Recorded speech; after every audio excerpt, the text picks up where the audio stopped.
All right, we're gonna graph this. F of x is equal to this. And remember we talked about the first step is finding the derivative, right? And setting it equal to 0, and that's the axis of sim. Right? And how we find the derivative was to take this exponent times the coefficient, right?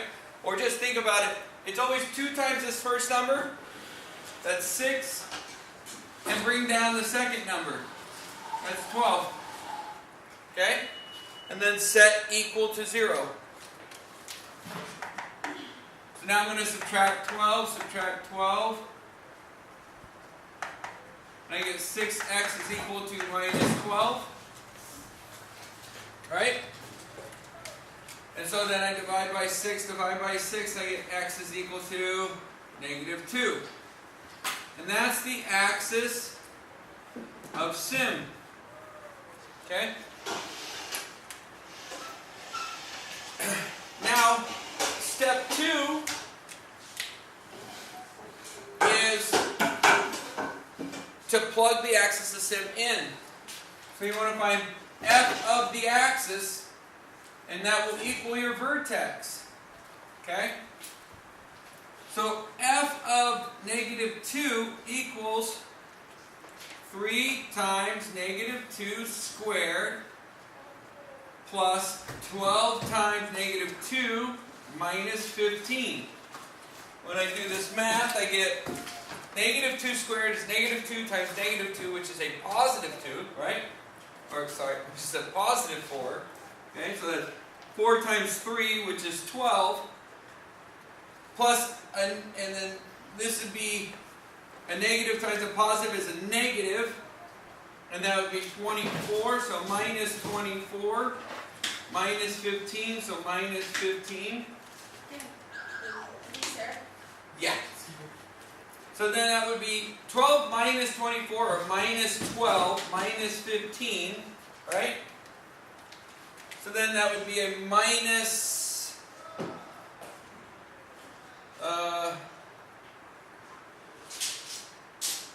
27.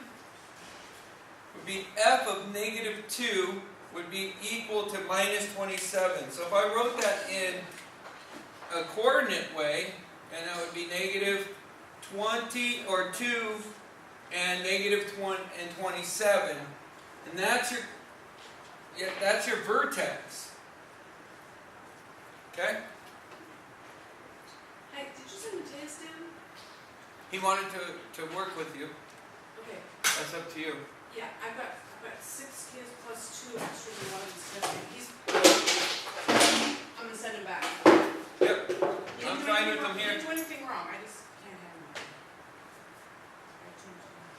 him. Okay.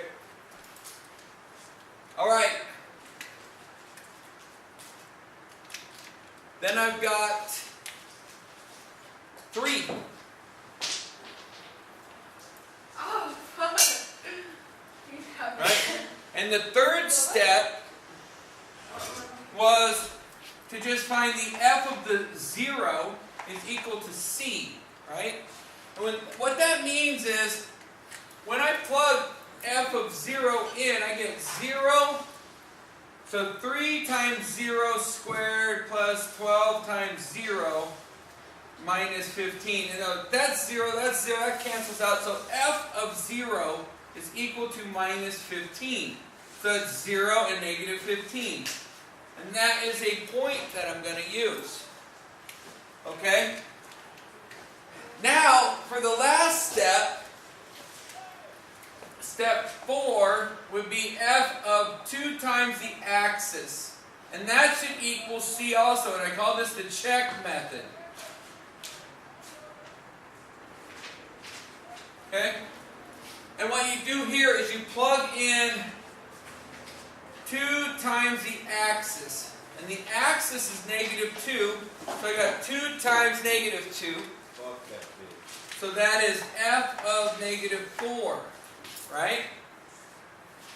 And when I plug that in, I'm going to have to make a little bit more room here. F of negative 4. When I plug that in, I'm going to get 3 times negative 4 squared plus 12 times negative 4 minus 15. Okay? And so then I've got negative 4 times negative 4 is 16 times 3, which is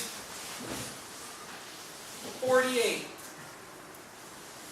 Okay? And then negative 4 times 12, which is 48, minus 15. So these cancel, and I get f of negative 4 is equal to negative 15. So again, I get a negative 4 and a negative 15. And now I want to graph it. And if I graph it, okay, the biggest negative is negative 27. The next negative is negative 15. So the way I want to graph this is kind of like going negative with it. And so I would go 1, 2, 3, 4, 5, 6, 7, 8, 9, 10, 11, 12, 13, 14, 15, 16, 17, 18, 19, 20, 21, 22, 23, 24, 25, 26, 27. Okay? And then 1, 2, and then 3, 4, right? And so at negative 2, negative 27, I have this point right here. And then at 0, negative 15, 1, 2, 3, 4, 5, 6, 7, 8, 9, 10, 11, 12, 13, 14, 15. I have that point, and at negative 4, 15, I have this point. Right? And so I have this graph that goes like this.